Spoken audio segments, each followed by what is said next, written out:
انا اؤكد ان الزمالك لن يلعب اي مباراه في الدور الثاني قبل اداء مباراه الدور الاول. نقطه ومن اول السطر.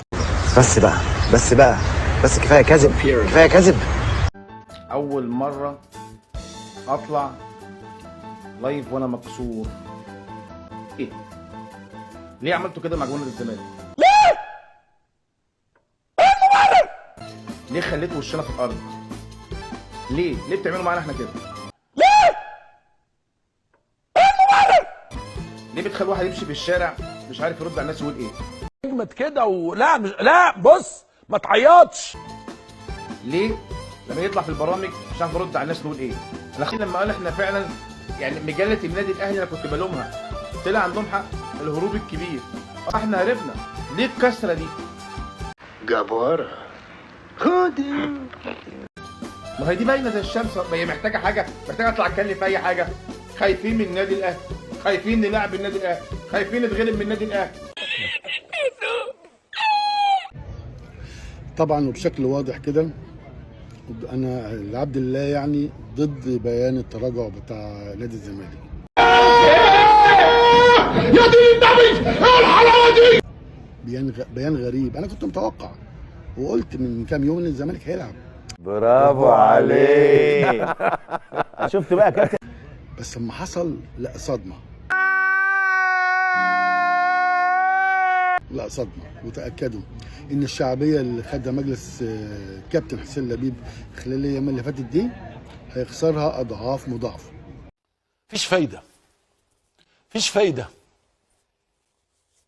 اللي صايغ البيان ده تحس انه كاتب بيان تعبئه او موضوع تعبير. بصراحه والله العظيم ما فاهم حاجه.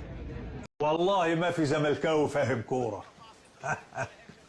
الزمالك يعلن رسميا عودته للدوري المصري في بيان رسمي لسه منزله اصلا. مبروك مبروك مبروك. دلوقتي انا عايز افهم حاجه، انت في طلب واحد من اللي انت عملته اتنفذ لك؟ حد اداك قيمه او قيمتك عامه، مش اداك قيمه اكبر من يعني اداك قيمتك؟ على الكسفه اللي انت فيها يا حازم. انت لما قررت انك تنسحب عن الدوري وعملت الموال ده كله، ايه اللي احنا استفدنا ايه غير ان احنا هيتخصم مننا 3 بونت اخر الدوري والاهلي يريح فرقته اسبوع؟ صيح طرب، صيح سمعنا الطرب. انت بقى كل اللي انت عملته ده وكل الشغل اللي انت عملته ده اصبح يتعمل عشان خاطر ماتش. مفيش حاجه تاني اثرت اساسا، مفيش حاجه تاني انت عملتها تثبت انك فعلا ليك شخصيه. انت مالكش شخصيه وانت الاهلي عشان انا مبتلى مبتلى وانت عارف. لا يا حبيبي ما نعيطش. انت مش الاهلي. انت لو فكرت ايه؟ انت فكرت وعملت، مفيش حاجه اتنفذت لك. ما تقارنش نفسك بالاهلي، ما تطلعش بقى تدي تصريحات وتدي بيانات وتوهم الجماهير ونقف ونسقف ونقول برافو هو ده الزمالك وهي دي فعلا اللي احنا عايزينه عشان احنا مظلومين.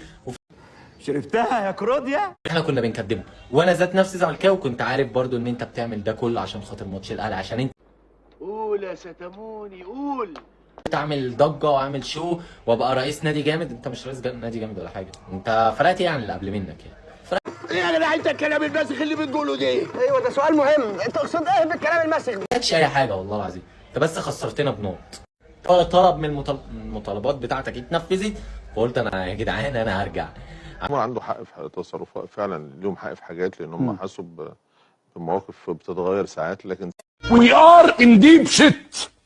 ساعات بتبقى ليك انت رؤيه مصلحه عامه، يعني زي ما كابتن حماده في خسائر وفي بطوله ممكن تنزل درجه اقل، ممكن شركه الراعيه، حاجات كتير نظرات بتبقى ليها دور كبير. عارفه ان كلمتي مش ممكن تنزل الارض ابدا. حنفي خلاص هتنزل المره دي.